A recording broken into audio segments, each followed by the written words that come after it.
Acá, doctores, tenemos valores normales y valores críticos. Y ahí se les pone en el cuadrito, ¿no es cierto? El valor normal de pH y el valor crítico, la presión de oxígeno. De esta manera, esto lo van a repasar doctores.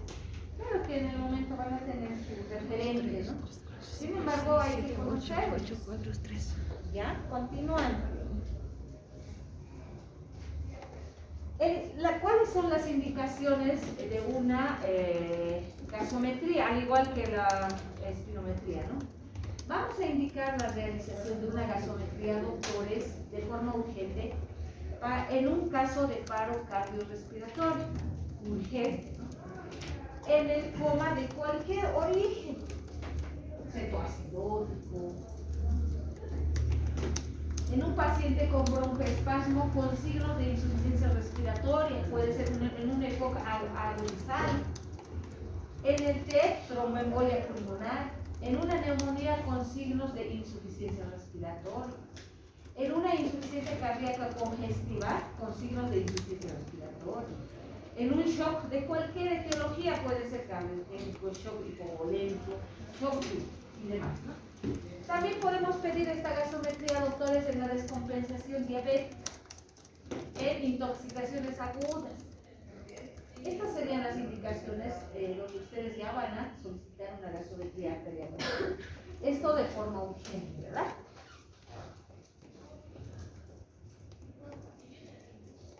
Pregunta de examen, no, porque puede haber otra indicación, no. Sí.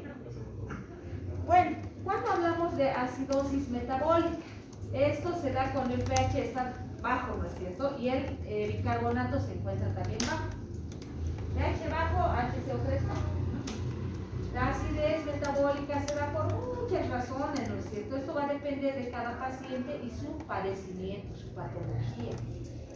Esta acidosis se puede detectar si el potasio se encuentra elevado. Nosotros vemos un valor de potasio elevado, estaríamos frente a una acidosis. La causa más común podría ser una falla a nivel renal. Se puede asociar a lo que es la respiración de Kussmaul y a la hipotensión. Ustedes conocen por semiología las características de la respiración de Kussmaul, ¿no es cierto? Periodos de apnea y demás, ¿no? Entonces, eso es una acidosis metabólica. Acidosis respiratoria. La acidosis respiratoria, doctores, se va a dar cuando el pH está bajo y el CO2 está elevado, como está en esta gráfica. Un paciente con pH de 7.35, el CO2 es de 66 y el bicarbonato de 21, ¿no? ¿Esto cuándo se va a dar? Cuando hay una retención de dióxido de carbono a nivel, obviamente, del sistema circulatorio. La única forma como vamos a poder compensar esto es incrementando la frecuencia respiratoria si se encuentra en ventilación mecánica. Estos, doctores, ustedes saben que en una unidad de cuidados intensivos se programa digitalmente, ¿no? Quiero que respire a 28, lo pongo y 28 pasa. A eso se refiere. También se puede ver esta eventualidad de acidosis respiratoria, doctores, en pacientes con EPOC, es decir, enfermedad pulmonar obstructiva crónica, ya que estos pacientes, su problema no es el de poder inhalar, sino el problema es a nivel de la exhalación. O sea, el paciente no puede exhalar, ¿cierto? Por esa eventualidad sucede esta acidosis. Continuando de la acidosis respiratoria, puede haber un incremento primario del bicarbonato en plasma y el pH tiende a disminuir, ¿no? Incremento del bicarbonato y el pH tiende a disminuir, ¿no? Esa es la característica de una acidosis respiratoria.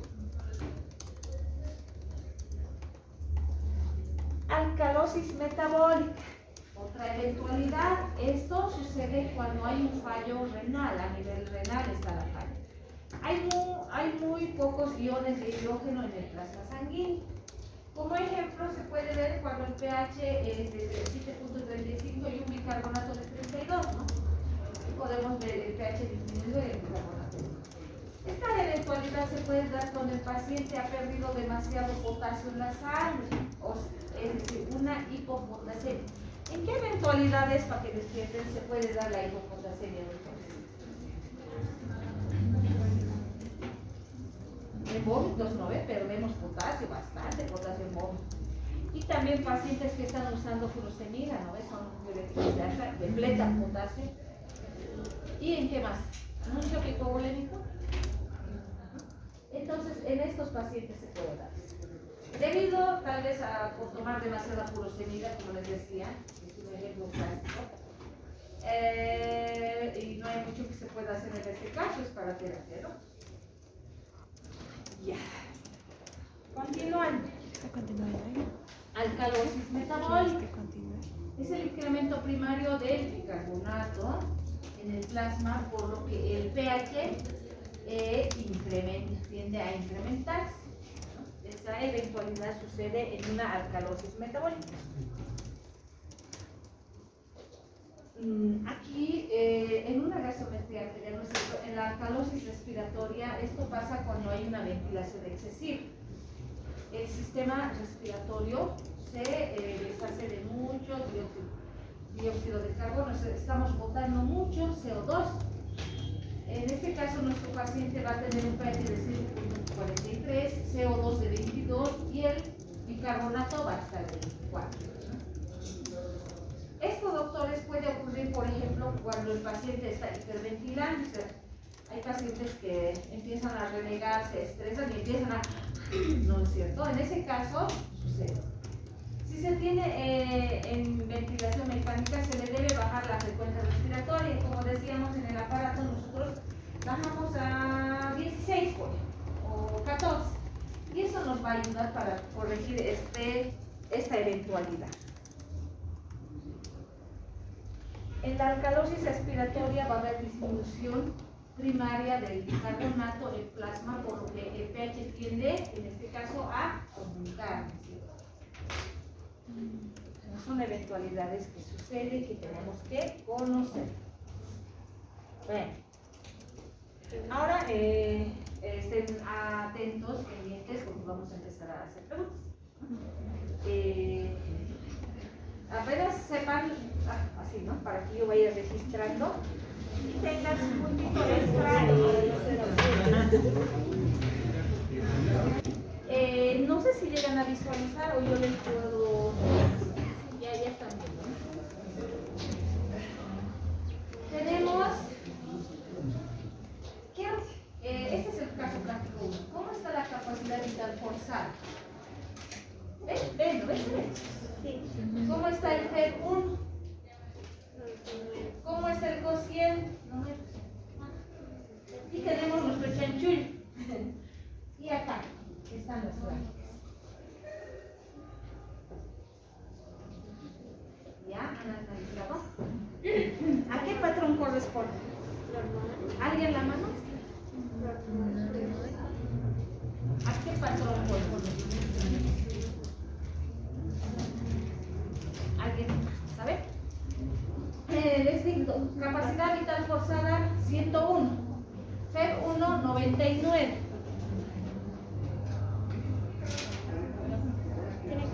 ¿A qué patrón corresponde? Con chanchullo y todo bien.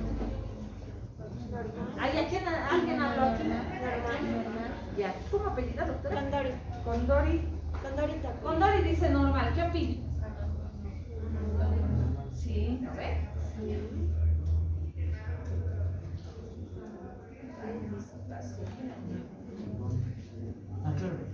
Es una espirometría normal, como la doctora. Aquí estaba también el chanchullo, en el cuadrito también estaba, si bien no se veía, ¿no ve? Capacidad vital forzada mayor a 80%. El FEV1 99, mayor a. Entonces, todo lo que era mayor, todo bueno está normal, ¿no es cierto? Todo lo que era mayor. Vámonos al siguiente caso. Caso práctico 2. cómo está capacidad vital forzada y el FEB. No se ve, ahí yo les voy a ver. Capacidad vital forzada 83.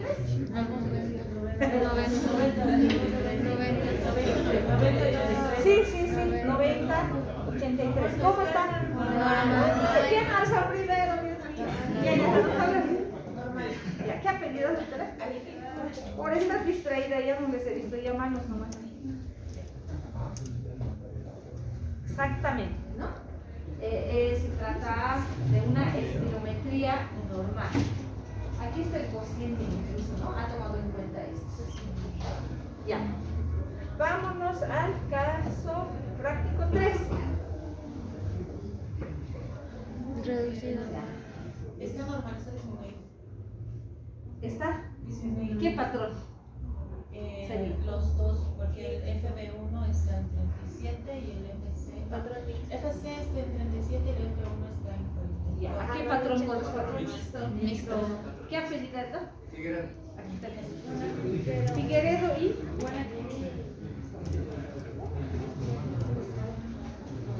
¿alguien da más?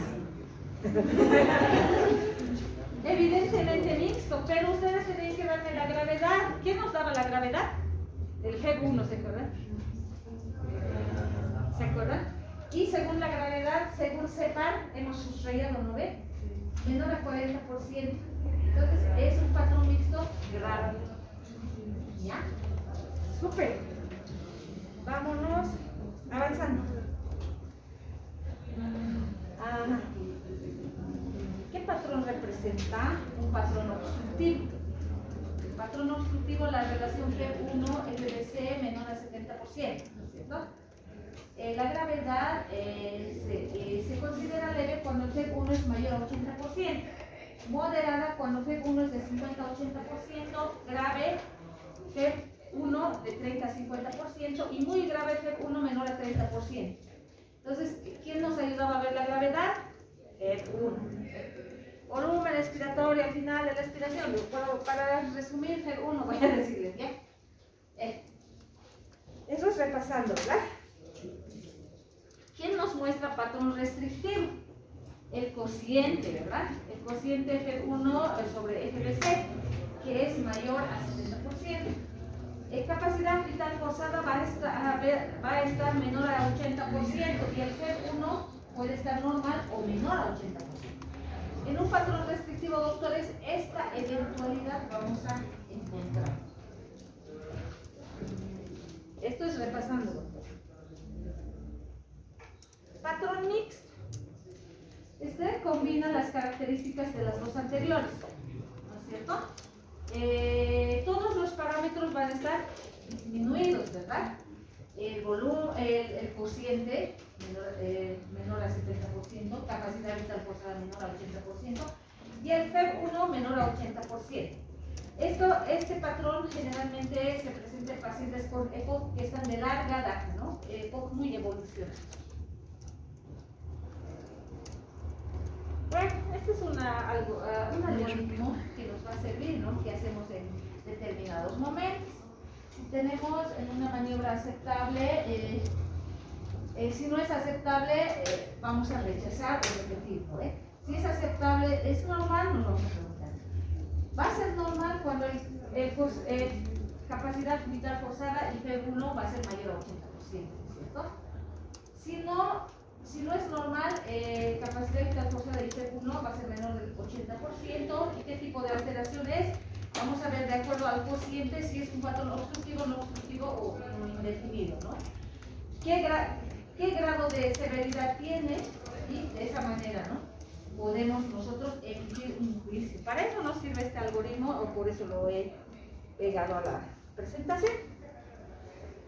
Bueno, doctores, en la espirometría también tenemos la prueba broncodilatadora, que es la medición de la función antes y después de la administración de broncodilatador. Es decir, nosotros podemos poner salbutamol, primero normal, ¿no? Ponemos salbutamol y volvemos a hacer la prueba, como lo han visto en el video. Esto se va a detectar el componente de hiperreactividad bronquial y su reversibilidad, ¿no? ¿Cuáles son las indicaciones de esta prueba, doctores? Cuando se sospecha de asma. Nosotros en asma vamos a ver un patrón obstructivo. Usamos el salbutamol. Esto revierte, significa que es asma. También vamos a indicar para la obtención de una espirometría obstructiva por primera vez. También indicamos para determinar el grado de discapacidad que nuestro paciente tiene, ¿no? Para ver si ya este paciente se tiene que jubilar o ya no puede trabajar en esa área y de ese modo, ¿no? También, doctores, se indica la evaluación preoperatoria cuando existe la limitación al flujo aéreo. Esta prueba también se realiza, doctores. Otro, sigamos con los ejercicios, doctores. Se trata de un paciente varón de 68 años, Gerardo. Es fumador, ¿no? Con un grado desde los 40. Tiene clínica de Disney, según MRC 3, de grado 3. Y diagnóstico. 1, 2, 3, 4. Aquí están las opciones: A, B o C. C. El doctor apellida. Y es además grave. Es el inciso C. El doctor apellida. Gutiérrez. Gutiérrez. Allá había uno. Palomino. ¿Usted dice? ¿Usted, doctora? ¿Allá? ¿Apellida? Ya, veremos, ¿no? No hay nadie más. Evidentemente, ¿no? Es un patrón mixto, ¿no? Oh. Vámonos al caso 2. Mujer de 43 años, no fumadora, clínica de Disney, diagnosticada de esclerodermia.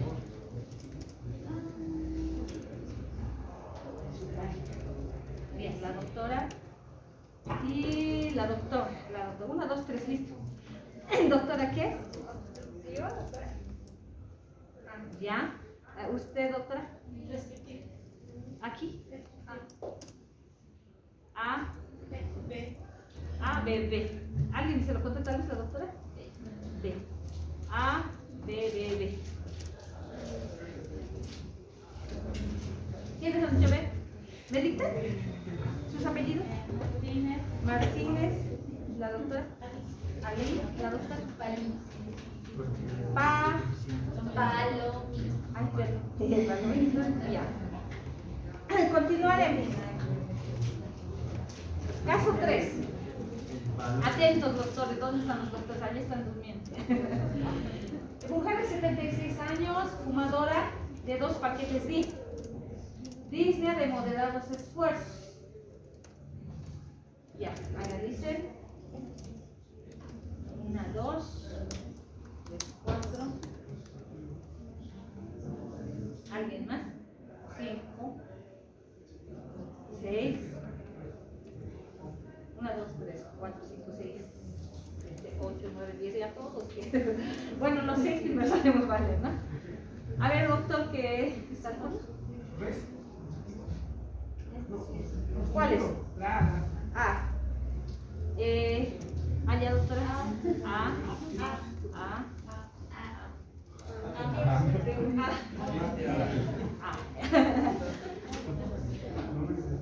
¿No? ¿Doctor, su apellido?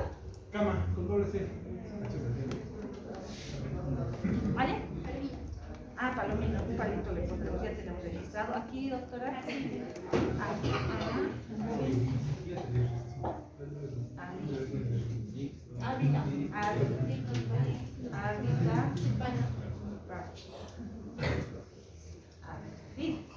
A ver, continuaremos, doctores.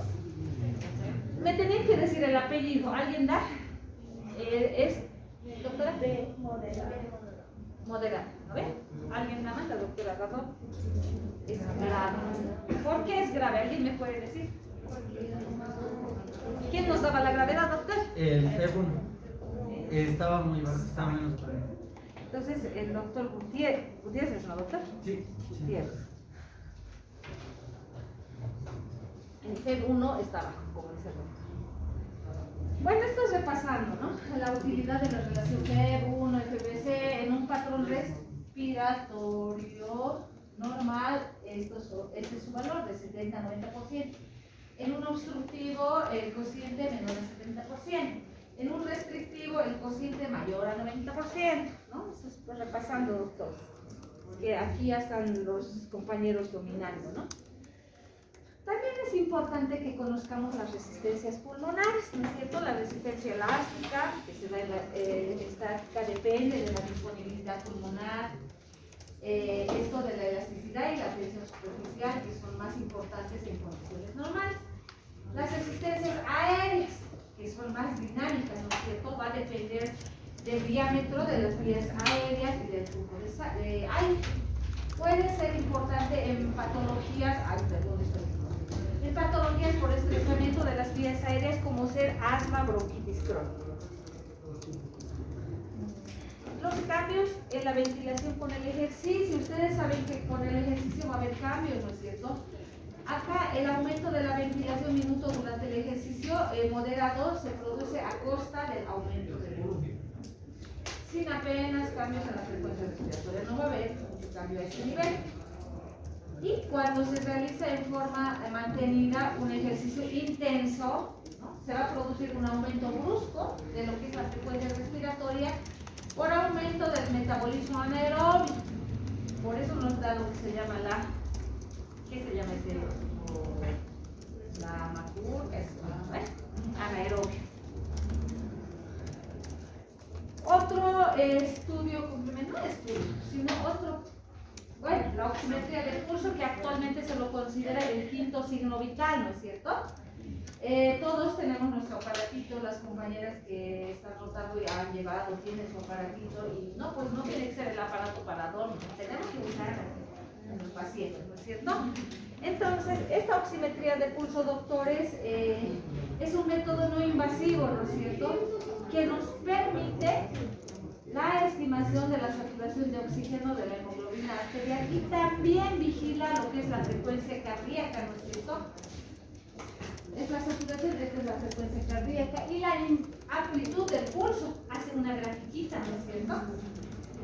La presión parcial de oxígeno disuelto en la sangre arterial se denomina presión arterial de oxígeno, ¿no es cierto? El porcentaje de la saturación de oxígeno unido a la hemoglobina es esta sangre se va a denominar saturación de oxígeno. Eso es lo que mide nuestro oxígeno. Y cuando se emite por un oxígeno de pulso, este se denomina presaturación de oxígeno, ¿no? Aquí vamos a observar, doctores, este por ejemplo es en un bebecito, ¿no es cierto? Entonces tenemos que sujetar en el pie generalmente, ¿no? Porque en la mano igual. Tenemos diferentes tipos de instrumentos, ¿no? Aparatos. Este, por ejemplo, es uno que se usa en terapia también, no se usa en el hospital, lo sacamos para monitorizar al paciente. Tiene su monitor y su sensor, ¿no es cierto? El sensor está compuesto por dos diodos emisores de luz. Ustedes han visto siempre alumbra una lucecita, ¿no es cierto? Está también compuesto por un fotodiodo, fotorreceptor o fotoreceptor. Tiene su microprocesador y la pantalla. Saturación, pulso, y esta es el gráfico, ¿no? ¿Cuáles son las indicaciones, doctores? El valor normal es mayor a 95%, ¿no es cierto?, de esta saturación para adultos sin patología. Y mayor a 96% en pacientes pediátricos, doctores. Vamos a usar, la indicación va a ser en anestesia general, regional, en el monitoreo durante la sedación, en procedimientos como ser la endoscopía, en una tomografía axial computarizada, en una resonancia nuclear magnética, ¿no es cierto? Y en unidades de cuidados posanestésicos. También en unidad de cuidados intensivos, cardiopulmonares y en neonatología.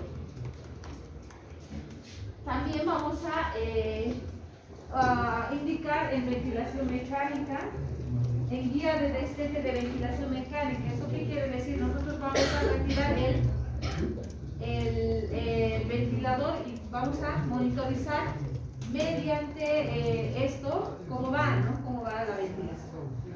En una guía para determinar el requerimiento de oxígeno terapéutico en patologías cardiopulmonares y doctores en la vigilancia de oxígeno durante el sueño y el ejercicio también podemos.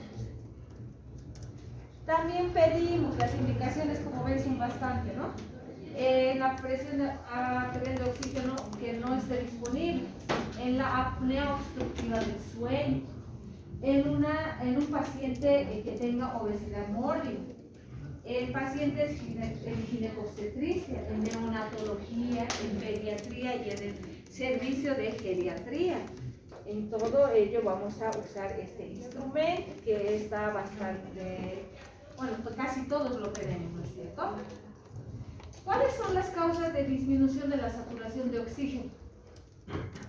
¿En qué casos va a disminuir, no? En casos donde la presión de oxígeno no esté disponible, cuando haya un bajo flujo de oxígeno, cuando el circuito esté equivocado, cuando haya fuga de gas en la máquina, cuando la máscara facial está con mal sello, en un acodamiento del tubo de oxígeno, en la intubación endobronquial, en un tapón mucoso, en la falla del globo inflable, o sea, donde está inflando, puede estar y nos va a dar falsa monitorización, ¿no? En la extubación, doctores, va a disminuir cuando uno está, entonces tenemos que revisar cómo está intubado, en un hemotórax, en asma, EPOC y en el edema agudo de pulmón. En esos casos va a disminuir, doctores. Si ustedes ven valores bajos, estamos frente a cualquiera de estos y debemos verificar y revisar. También, si hablamos de la perfusión, reducen en pacientes que están en un estado de shock, en la hipotensión arterial, doctores. En un paciente que tiene anemia, en esta semana, bueno, se ha tenido una paciente con bastante anemia y yo le quise monitorizar y no sé, estaba disminuido 55%, ¿no? En ese caso también disminuye la saturación, doctores. En el uso de efedrín, vasoconstricción periférica, en la hipotermia, un paciente que ha sido expuesto a un frío, lo han encontrado de un río, en el lago, se ha sumergido y en eso podemos ver disminuido la saturación. En caso también de arritmias cardíacas, doctores, en la colocación inadecuada de tensión, en una isquemia en cirugía ortopédica y también se puede ver disminuido en la congestión venosa.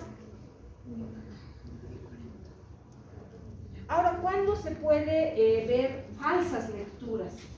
¿En qué casos? Cuando hay alteraciones de la perfusión, por ejemplo, cuando el microprocesador pierde exactitud, ¿no es cierto? Cuando va a medir una saturación de oxígeno menor al 80%. Cuando la medición es realizada 5 a 20 segundos, doctores, mínimamente tiene que estar 3 minutos, mínimo. Le ponen, está 90. No, tener mínimamente 3 minutos. No es un ratito pongo y saco, no es así. Lo dejamos unos minutos y vamos a tener una buena lectura.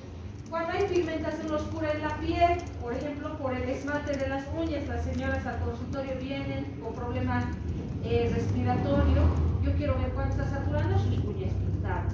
Y ahora, bueno, la idea es que tenga que despintarse, pero no podemos tener esmalte en el consultorio, ¿no es cierto? En la integración, sí, pues la enfermera, la licenciada tiene todo su equipo y va despintando, ¿no? ¿Cuándo también puede haber causa de falsa lectura? En la localización del sensor, cuando el sensor no encuentra la pulsación de la lectura anterior, se congela. En casos cuando hay congestión venosa, que puede dar a pulsaciones venosas falsas, ¿no? Y también en anemia, doctores, en una hipotensión, en casos de vasoconstricción, hipotermia, arritmias cardíacas. También, doctores, se puede dar en una mala o incompleta colocación del sensor, al como sea lo hemos colocado, ¿no? También en artefactos de movimientos y de iluminación, ¿no? Esto viene enchufado cuando ese es el sol que se pesa. O que no tiene batería. ¿Ves? Artefactos de movimientos y de iluminación. Cuando hay la carboxiemoglobina y methemoglobina, en esos casos también, ¿no? Eso se denominan hemoglobinas disfuncionales. Ya estamos terminando. Otro estudio, doctores, es la capnografía. La capnografía, doctores, es una medición de igual modo que la oximetría, es no invasivo. No vamos a lesionar al paciente. Este estudio va a medir el dióxido de carbono, ¿no es cierto? El CO2 durante un ciclo respiratorio. No es lo mismo que capnometría. Esta capnometría da medidas numéricas, ¿no es cierto? Bueno, estos son a diferentes aparatos de capnografía. Aquí podemos ver. Estos son los instrumentos que se usan. Este capnógrafo viene de la raíz capnos, que significa humo, ¿no es cierto?, que va a dar origen a las palabras capnometría o capnografía, ¿no? El CO2 es el humo producido por la célula. Entonces la célula va a eliminar lo que es el CO2, ¿no?, como producto de su actividad metabólica. Eso todos conocemos, el metabolismo, ¿no es cierto? La actividad celular, la temperatura corporal, fármacos afectan el CO2, doctores. Esto va a través de la circulación, ¿no es cierto? El CO2 va a llegar a los pulmones, eso es el proceso de transporte. El gasto cardíaco y la perfusión pulmonar pueden afectar este CO2, doctores, que llega a las cavidades pulmonares. Desde los pulmones, este CO2 es eliminado a la atmósfera, ¿no es cierto? Ahí se denomina ventilación. Patologías obstructivas, restrictivas y una inadecuada respiración van a afectar este CO2, doctores. Este CO2 expirado. ¿Cuáles son las falsas lecturas en la capnografía?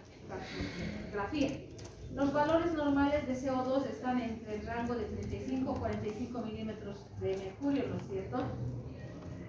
Esta va a hacer una representación gráfica de los niveles del CO2 durante todo lo que es un ciclo respiratorio. Prácticamente mide solo ese CO2, ¿no es cierto? Esta capnometría, doctores, nos permite un análisis cuantitativo que nos va a dar un valor numérico, ¿no es cierto? Mientras que la capnografía no da un valor cuantitativo y cualitativo, ¿no? Nos va a dar un valor numérico y un registro gráfico. Ese es el que nos sirve, doctores, ¿no es cierto? Entonces, continuando. Este es un capnógrafo transcutáneo que tiene su electrodo y se coloca en la oreja, ¿no? Facilita la difusión de los gases. Esto a nivel de la piel, calentando el electrodo, ¿no? Este es el tipo de gráfico que nos da este capnógrafo. La concentración de CO2 al final de la expiración va a ser medida mediante un análisis químico. Esto se basa en un detector colorímetro, como ven en la gráfica acá, ¿no es cierto? Esto va cambiando de color morado a amarillo. El morado significa ausencia de CO2, doctores. El amarillo cuando el gas aumenta, ¿no? Estos son útiles en situaciones de emergencia para disminuir la intubación, doctores. Esa intubación endotraqueal de la esofágica, ¿no? Nos ayuda. Continuando. La concentración de CO2 al final de la expiración, como decíamos, es medida por espectroscopía mediante ese procedimiento de la absorción de luz infrarroja, ¿no es cierto? Estos son usados bastante en una ventilación mecánica, o sea, en terapia, ¿no? Y aprovechan la capacidad de CO2 de absorber luz infrarroja, ¿no? Se clasifica en analizadores centrales, que tienen su fotodetector que está unido al tubo endotraqueal, ¿no? Eso para conocimiento simplemente. También tenemos diferentes aparatos que acá pueden ver, ¿no? Diferentes tubos. Este pone un retraso en la medición de las curvas y demás. Continuando, esto es más para conocimiento, ¿no? Es un sistema en el que tenemos. Esto quiero que repasemos, doctores. La interpretación. Se tiene una fase 1, que es en amarillo, doctores. Es el inicio de la inspiración, como ven acá. El gas procede a el espacio muerto donde no hay CO2, por eso está en cero. La fase 2 es esta anaranjado, donde la elevación es rápida del CO2. El gas es procedente de los alveolos y de las vías aéreas superiores. La fase 3 es este en rojo, que es la meseta, plateo se llama, ¿no? Donde todo el gas procede de los alveolos. Y la fase 4 es este color rosado, fucsia, donde hay un descenso rápido por inspiración, ¿no? Entonces empezamos luego ahí. Estas son las fases de la capnografía. Entonces, eso también es importante de conocer, ¿no?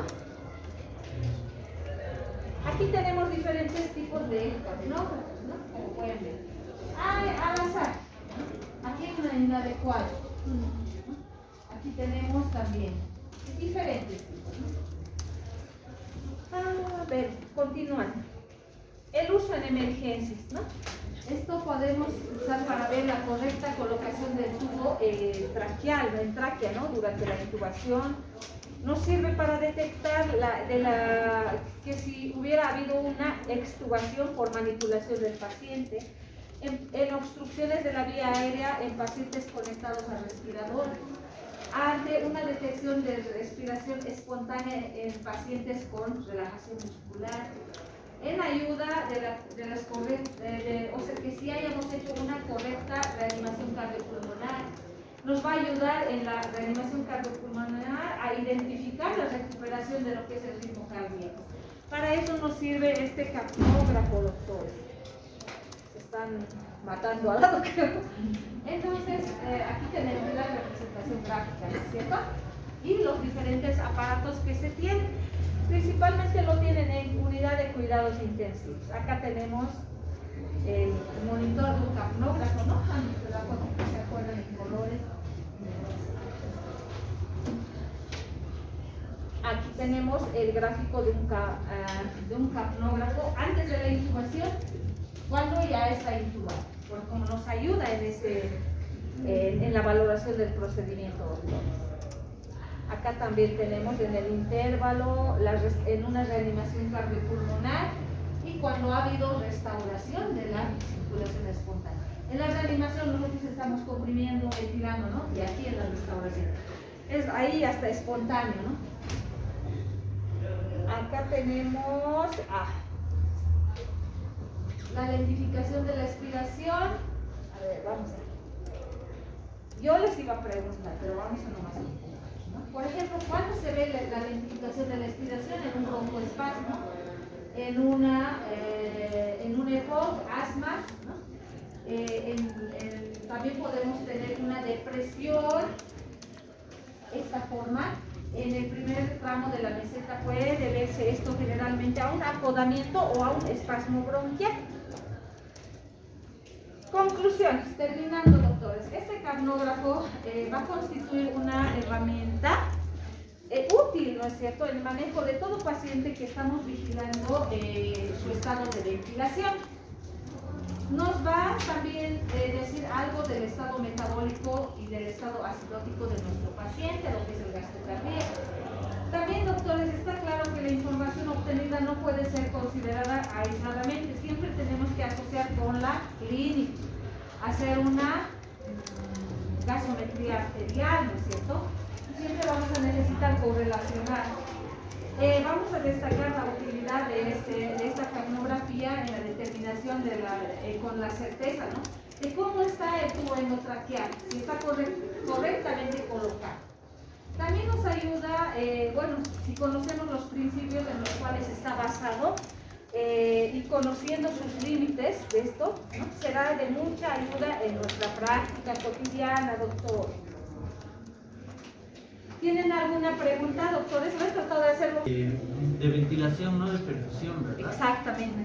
Evidentemente, lo que dice, muy buena pregunta del doctor, cuando tenemos una rinoseptoescoliosis, se llama, en el desvío de tabique va a haber alteraciones con el tiempo, ¿no es cierto? Llegan a una eritrocitosis y demás.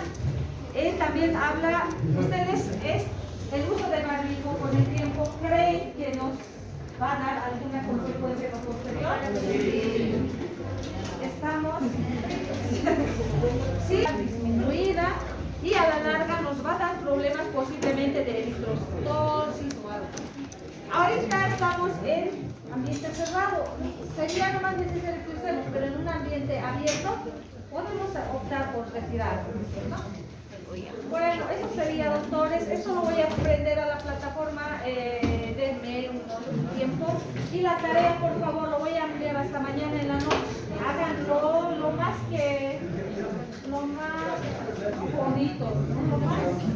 Lo que quiero saber en el fondo es que sepan hacer didáctico posible, tal vez. ¿Ya? Hasta la siguiente